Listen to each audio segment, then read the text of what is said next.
السلام علیکم، میں ہوں اویس اور آپ دیکھ رہے ہیں اے پی ٹویٹس۔ مجھ سے اکثر لوگ کہتے ہیں کہ مولویوں میں یہ برائی ہوتی ہے وہ برائی ہوتی ہے، تو کیوں نہ آج اس قصے کو ختم کر دیا جائے۔ آج اور ابھی سے سب مولویوں کو ریزگنیشن لیٹر پہنچا دیا جائے گا، جس سے وہ آج کے بعد کسی بھی ادارے اور مسجد میں نظر نہیں آئیں گے۔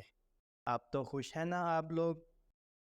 ایک گھنٹے بعد بھائی جان، وہ عصر کی اذان کا ٹائم ہو گیا ہے، تو میں کیا کروں؟ وہ اذان دینے والا کوئی ہے نہیں، تو تم دے دو اذان۔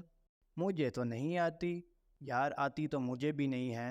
ایسا کرتے ہیں، آج اذان کے بغیر ہی نماز ادا کر لیتے ہیں۔ دین ہمارا بہت ہی آسان ہے، تو نماز کون پڑھائے گا پھر؟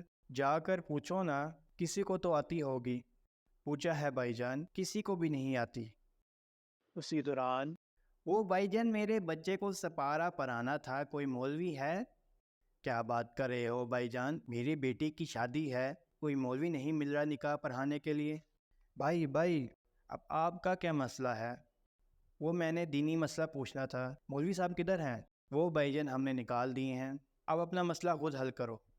ایسا کیسے ہو سکتا ہے؟ میری بیٹی کی شادی، میری بیٹی کی شادی، مجھے نہیں پتا، میری بیٹی کا نکاح پڑھانا ہے۔ رکو بھائی رکو، مجھے سوچنے کا موقع تو دو۔ چلو آپ سے ہی پوچھ لیتے ہیں، آپ نے تو قرآن کی تفسیر تو پڑھی ہی ہوگی؟ نہیں؟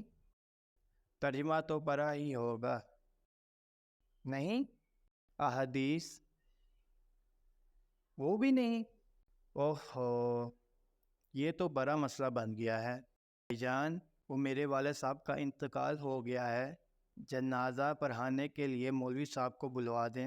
نہ بھائی نہ، مولوی صاحب تو نہیں آئیں گے۔ تو پھر کیا کروں بھائی؟ صبر کرو بھائی، صبر کرو، اور ایک کام کرو، بغیرت بن جاؤ اور جنازے کے بغیر دفنا دو۔ کیا کوئی اور راستہ نہیں ہے؟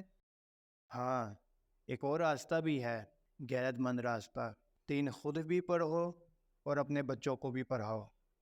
اس ویڈیو کو سمجھیں اور ان دوستوں کو شیئر کریں جو مولویوں کے بارے میں منفی سوچ رکھتے ہیں۔ اگر آپ کو یہ ویڈیو اچھی لگی ہو تو اس چینل کو لائک اور سبسکرائب کرنا نہ بھولیں۔